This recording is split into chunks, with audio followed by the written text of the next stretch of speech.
What's up, guys? Connor King here. It's good to be back in front of the camera. It's been a while since I've made a video, but I've been itching to post something, and today I have a good topic for us. And what we're going to talk about is some personal finances in the world of investing. So investing is just such a hot topic right now. It's crazy. There's so much about it in the news, and my main point of this video is to shed some light about how amazing and great investing can be, but also to hit on just some cautionary points with investing that some people might not know. So with investing, the way I look at it is there's really two types of investing.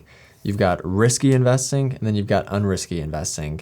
And we'll look at both of those right now, but I think that at least everyone needs to do unrisky investing.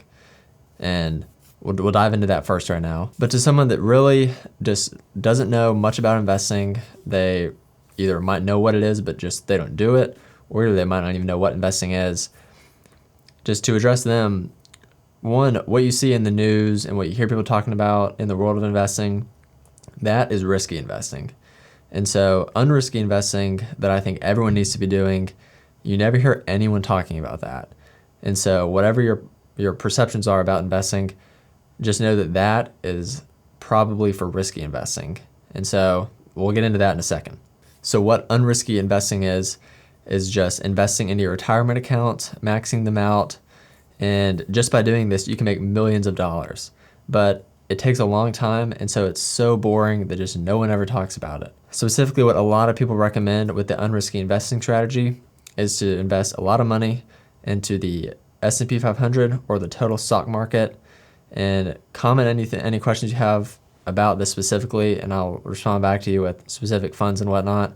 But unrisky investing is just getting into the stock market and letting your money sit and just riding it for a long time.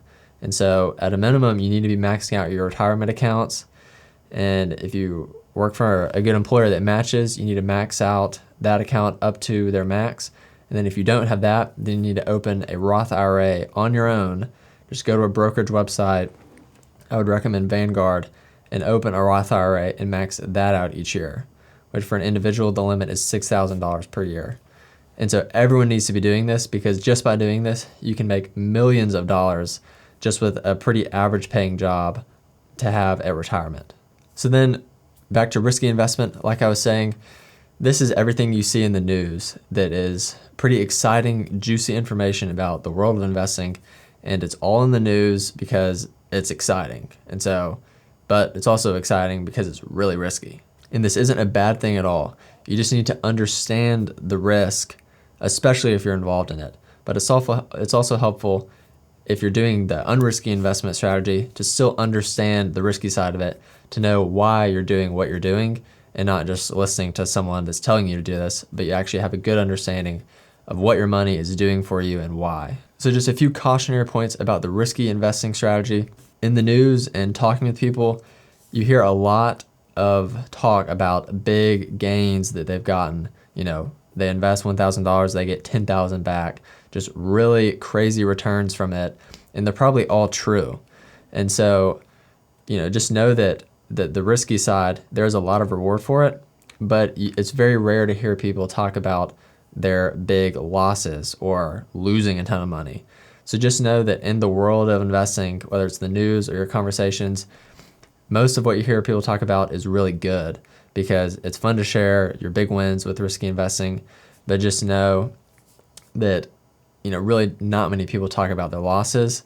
And so know that they're still out there. The risky side of investing is not just good, big windfalls of money.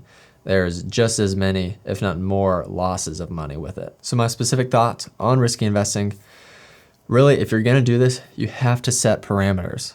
I just really can't stress this enough. If you're going into this, before you start, you've got to have parameters. You need to write these down, and you need to follow them. And if you don't do that, you're setting yourself up for a lot of failure later on. And let me hit on 2 points around this specifically. Really, I think that there's 2 things that can happen to you if you don't set parameters in risky investing. One, the first one is you start investing and who knows what.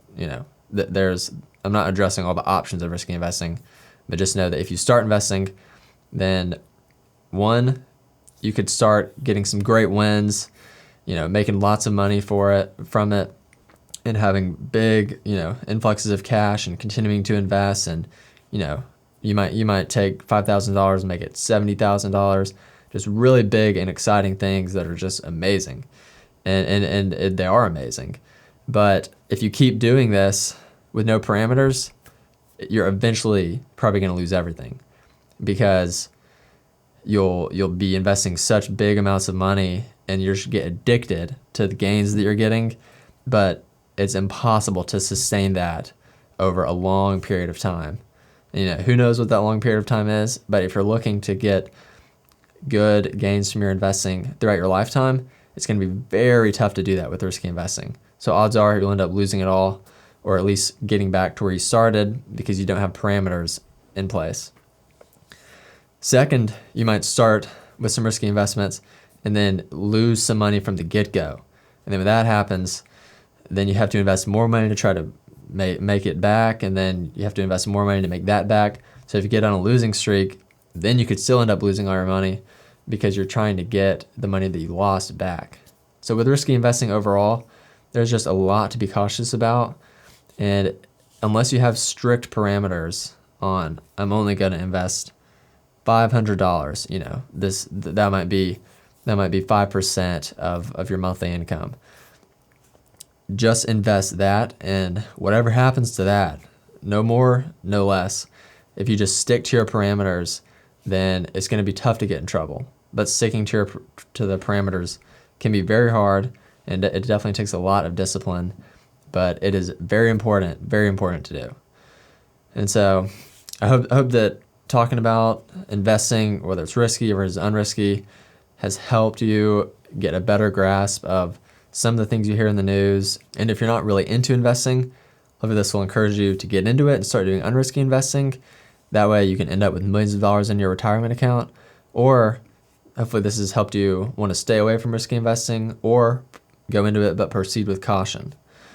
And so please comment any questions you have down below. I would love to answer them. Just hit me up and I'll respond back to you right away, and let me know if there's anything else you want me to talk about on this channel. But I'll be seeing you later. So long, pals.